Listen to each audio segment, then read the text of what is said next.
G'day everyone, Jeremy here from GAK9 Australia.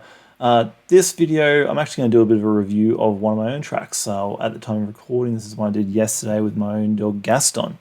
Pretty fun little track that I really enjoyed, and so I wanted to share it with everyone. And I also wanted to share it with some of my thoughts and points that I draw out of this track that are worth sharing. So at the beginning there, we followed our usual routine where we approached the article.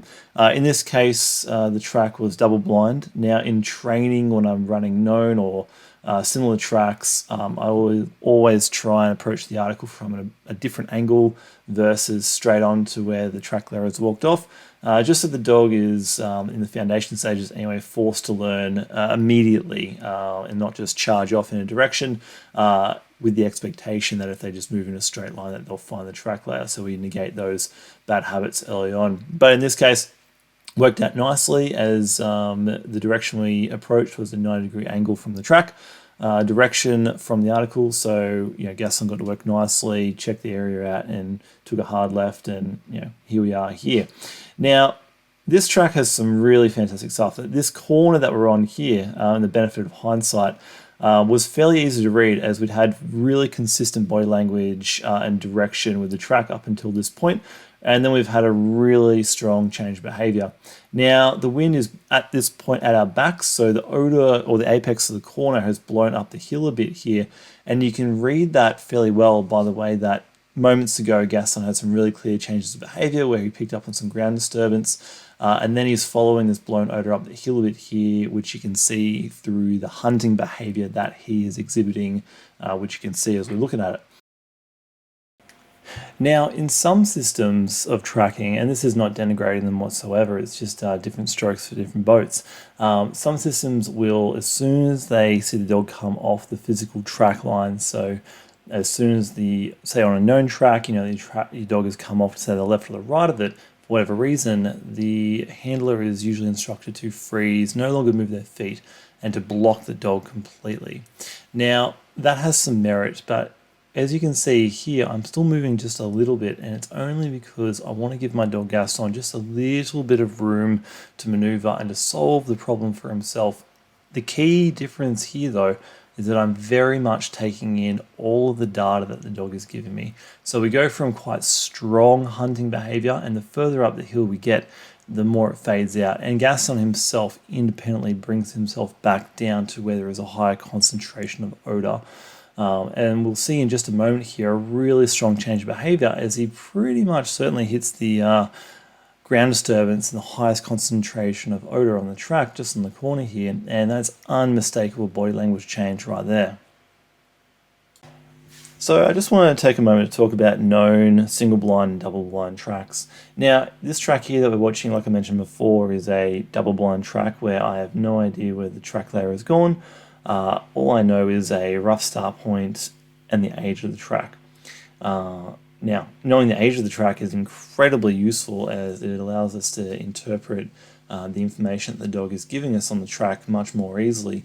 If you're working a track that's 1, 2, 3, 4 hours old versus 30 minutes, your dog is going to act quite differently. I remember one time up in Queensland, we did a track with Hans that was 20 minutes old in about 35 degree heat, and he was all over the place. He was bracketing left and right, very inconsistent behavior.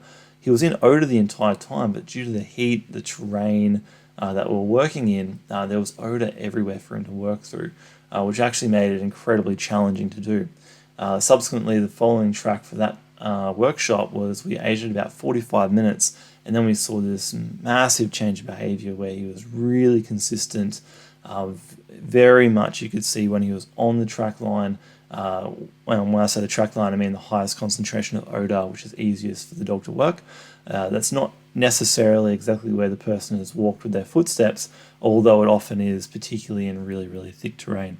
And he became extremely consistent in his body language and much easier to read. So curiously, by having an older track in the heat in that particular case, he did a lot better. Here we're facing a similar thing. It's fairly hot on this day that we're tracking with Gaston. We've got really open terrain here, very, very short grass. So the odour is blown around quite a lot, but the 30 minutes and the high UV has actually cooked off a lot of the blown odour. So Gaston's actually having to work a bit harder than he might otherwise have had to if we'd run this a bit fresher here. So really, really nice to see how he's working. Now back to known single blind, double blind tracks. So known tracks are really good, especially in the early stages. You want to know if your dog's doing the right thing. You want to inform yourself about what does good look like with your dog, what does their consistent tracking body language look like, so you can use that and catalog that for later. Single blind tracks are really good. I pretty much use them for the vast majority of the tracks on my workshops, and whenever I can have someone observe and walk with me on a track of my own personally. They're really nice as they basically enable the handler to really concentrate on their dog, to interpret the information that they're getting, to take into account the environmental conditions in which they're tracking, whilst also knowing that you've got someone there backing you up who's going to let you know if you're just going on a wild goose chase and tracking ghosts or tracking on hopes and dreams.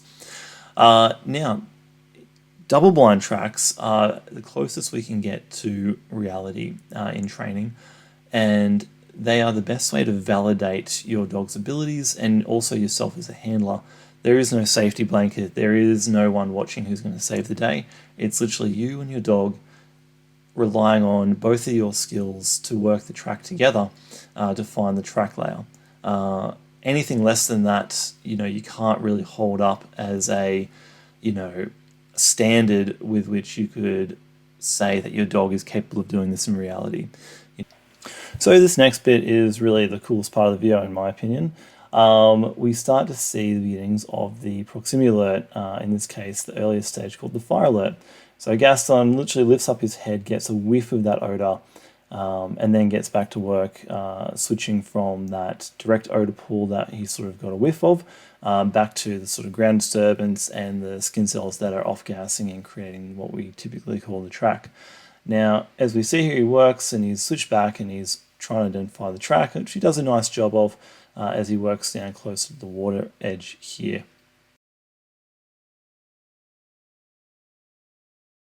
Now very quickly we go from the fire alert to what we would call the triangulating alert. Gaston's gone from those initial head pops which show you had odour directly from the track layer right into here, into the triangulating alert. Now you'll see in a moment I have a little pop-up which shows where the track layer physically is, and you look at Gaston's ears in a moment where he looks consistently. He looks away a little bit here and there, but for the most part, and you'll see as I get up closer to him, he's almost looking directly, especially right there, right at where the track layer is in position. So he can literally detect and point out where the person is from a distance of over 100 meters away, which is pretty fantastic.